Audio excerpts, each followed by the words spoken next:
privatización, doma y amateurismo en la comunicación de gobierno. Iñaki Gutiérrez, ascenso y caída del influencer libertario. El responsable del TikTok de Milei, Iñaki Gutiérrez, pasó a manejar las redes de La Rosada, pero lo eyectaron rápidamente. ¿Qué pasó y qué dice esa anécdota sobre la comunicación de gobierno? El discurso de la Doma convertido en palabra presidencial. Por Dolores Curia. Página 12. 7 de enero de 2024. Derecha anticomunista. 22 años.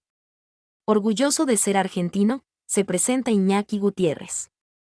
Pasó de ser el chico que seguía por todos lados a Carlos Maslatón a joven guardia de la comunicación de la Casa Rosada en la era libertaria, pasando por ideólogo en redes de Patricia Bullrich, por invitación de Mauricio Macri en 2020.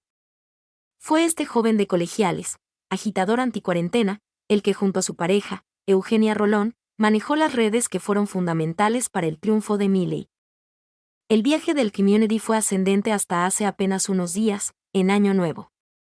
A poco de haber estrenado cargo en el área de la comunicación presidencial, lo que siguió fue una serie de papelones viralizados y ejemplares del discurso de la Doma, figura de las redes para decir que alguien ganó por afán o una discusión.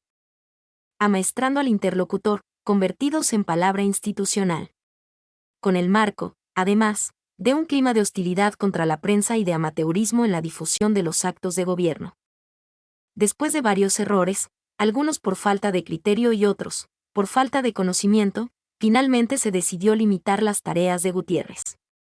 No es un despido sino un reperfilamiento, apuntan. A partir de ahora Iñaki solo se va a dedicar a gestionar la cuenta de TikTok del presidente, un trabajo en el que ha demostrado destreza. Abrió la cuenta en mayo de 2022 y para enero de 2023, Milei ya tenía 1 millón de seguidores. Fue él quien le llevó la idea de hacerse un TikTok personal y es quien sigue manejando la cuenta. Si bien hay 1000 cuentas de contenido de Milei, fue una buena idea hacerle una oficial hablando directo a la gente a diferencia de los demás políticos, que parecía que le hablaban a un público súper infantil y tomaban por boludos a los jóvenes. Iñaki no cayó en ese error y supo aprovechar la herramienta de tenerlo disponible a Javier para poder hacer videos aclarando temas durante la campaña. Relata a página 12 su visión de Gutiérrez, un influencer libertario cercano, Mariano Pérez. Influencers, cascotes y tropezones. Pero una cosa es la marcha /diagonal contra marcha en campaña y otra tropezar con las manos en el megáfono de la Casa Rosada. El colmo alcanzado en menos de 20 días de gestión fue la foto en la que abrazaba a su novia, Eugenia Rolón, con un cargo en el mismo equipo, que Iñaki republicó desde la cuenta de la Casa Rosada. Era un saludo personal. Poco después lo borró, pero ya era tarde. Antes de eso, hubo otros bloopers. Alcanza con enumerar el posteo en el que colocó como uno de los hitos hacia el fin de la casta a la decisión de suspender al proveedor de medialunas y tostados de la Casa Rosada, o cuando enumeró, como parte de la pesada herencia del albertismo y como prueba de la falta de mantenimiento de la Rosada, a las piedras en homenaje a las víctimas del coronavirus, confundiéndolas con escombros. Tuvieron que bajar el video. Desde ese momento, luego del traspié, los Iñakis, el equipo que tiene a Gutiérrez al frente, se amparan en el respaldo de Milei contra el ataque de las otras tribus de la comunicación libertaria, como la que lidera Santiago Caputo, los Malboro. Más allá de la anécdota, ¿qué podrían estar diciendo esos episodios sobre una concepción de la comunicación de gobierno LLA? Para Silvina Ramírez Gelbes, doctora en lingüística, filo/diagonal UBA, y directora de la maestría en periodismo de la Universidad de San Andrés, el hecho de que a Gutiérrez lo hayan reubicado tiene que ver con un reconocimiento de que este influencer, que operaba bien en la campaña, no tiene herramientas para adaptarse a una función distinta. De hecho, no es el uso de una cuenta pública con un objetivo privado el primer error que ha cometido. Su nivel de desconocimiento histórico podría adjudicárselo a su juventud. Pero mis estudiantes de la universidad son más jóvenes que él y probablemente no cometerían esos errores atribuibles a la imprudencia como mínimo. Ya lo ha conducido a otros deslices. Coherencia en la vocería, por favor. La mirada libertaria de la comunicación de gobierno, por lo menos por ahora, puede sintetizarse imaginando el registro de la cuenta coherencia por favor convertido en vocería. Basta pensar en el manual de estilo y modales de Manuel Adorni, que no solo es de una fiereza disonante con el contexto, sino que no aporta ni datos ni densidad argumental a la palabra oficial. Es un tipo de discurso que coloca al vocero en el centro, edición mediante, ridiculiza al interlocutor, siempre que éste formule una pregunta crítica, y solo busca efecto. Algo que Ezequiel Rivero, investigador del Centro de Industrias Culturales, UNQ, sintetiza como una pieza ejemplar de mala praxis de comunicación de gobierno. Rivero describe a este momento de la LLA en el poder como una etapa preprofesional en la que se cree que comunicar es informar mucho y ganar debates. Es decir, un tema de cantidad, se habla todos los días, el vocero tiene sus propias redes, el presidente habla, todos hablan, se produce mucho contenido. Y se piensa en la lógica de dejar pedaleando a. Ramírez Gelbes explica que ese discurso, picante, como diría cualquier adolescente, que le dio rédito en los meses previos al 10 de diciembre, ya no calza en la situación propia de responsabilidad y formalidad de la función ejecutiva. En un nuevo escenario, la indignación opositora ya no funciona como recurso y, revestida como oficialismo, irrita. Para Philip Kitzberger, politólogo, investigador del CONICET y profesor en la Universidad Torcuato Di Tella, trasladar esa lógica, un tipo de campaña basada en redes, con formatos que fueron efectivos para movilizar votantes en un contexto determinado, a la comunicación a la Casa Rosada genera problemas. Emerge el amateurismo, la falta de experiencia, la falta de comprensión de lo que implica la comunicación gubernamental. La opinión pública te empieza a pedir una rendición de cuentas. Ahí hay otras reglas sobre las que muy pocos en el gobierno tienen experiencia.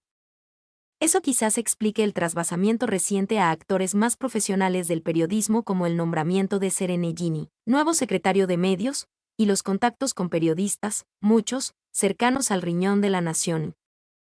Selfies versus información pública.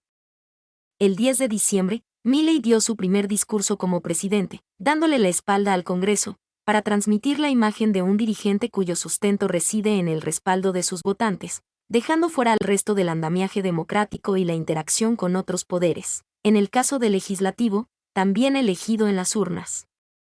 Se restringió el acceso de la prensa en ese momento. Y luego, por primera vez en 40 años de democracia, ningún periodista ni fotógrafo pudo presenciar la jura de ministros, que se hizo a puertas cerradas. Solo pudieron registrar ese acto los influencers libertarios, entre los que se encuentra Gutiérrez. Pero no se transmitió vía las redes oficiales sino a través de sus cuentas privadas. Uno de los objetivos imposible de obviar y fue retener el control absoluto de la imagen del ultraderechista. Las intervenciones en las fotos, que rozan la deformación del rostro del primer mandatario, así lo demuestran. Pero más allá de la frivolidad del episodio, aparecen las preguntas sobre la noción privatista de la información pública. Ese tipo de acciones de gobierno son públicas por definición. Y eso no depende de los deseos del Ejecutivo. Hay una ley, de acceso a la información pública, de 2016, que obliga a hacerlo. ¿Hasta qué punto es lícito y deseable que se monopolice y se lucre porque existe la posibilidad de monetizarlo, vía YouTube, por ejemplo, con ese contenido a través de cuentas privadas?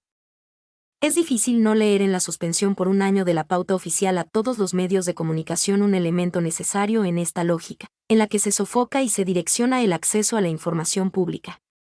Curando a Milei. Desde, por lo menos, la entrevista con Esteban Trebuch, en la que Milei, en el último tramo de la campaña, se mostró muy alterado por las voces en el piso, se hizo evidente un blindaje. Desde entonces, como señala Philip Kitzberger, ese abroquelamiento fue desde ceñirse a los influencers como transmisores exclusivos hasta el corrimiento del periodismo del Salón Blanco en la jura de ministros. Un intento de mantener a Milei administrado, todos los discursos son grabados. Las entrevistas, también, y con periodistas que cuidan su agenda y su posición. Es un esfuerzo muy grande por curar la exposición pública, su visibilidad y su palabra. Lo que ahora cambió según Kitzberger, es que no es lo mismo querer mantener ese control con un candidato que con un presidente. Para Ezequiel Rivero, la comunicación del gobierno carece de criterio político, que es lo que ordena las estrategias y la planificación discursiva. La ausencia de criterios políticos priva a todos dentro del gobierno de marcos de referencia para saber cuál es el contorno de lo decible, los tonos, las agendas. Una de las cuentas que aún manejan los Iñakis es la de Vocería Presidencial, que el jueves pasado difundió con sorna una escena de Adorni en la que se ridiculiza a un periodista acreditado, con niveles de agresión que no se alejan del tono promedio del vocero pero que sí le valieron una llamada de atención del Foro de Periodismo Argentina, FOPEA. Una entidad que nadie tildaría de estar ligada al kirchnerismo. Así, sin ley, sin criterios políticos, es posible, dice Rivero, un video como el de Adorni mofándose de un periodista, que es apenas un ejemplo de prácticas que pueden encontrarse en otras formas de expresión en redes, incluyendo las del propio Milei. Los episodios recientes de los Iñakis, para Rivero, dejan al descubierto que si a la pericia operativa, que sirve para producir contenido en algún entorno puntual, se la traslada a otra situación, puede devenir en mala praxis. Y en este punto el gobierno no le dio por ahora criterio político a sus comunicaciones. No terminan de hacer pie en la nueva situación que les toca, ser gobierno. Mi nombre es Demim. Soy tu asistente personal. Mi sitio en internet es demim.es.tl.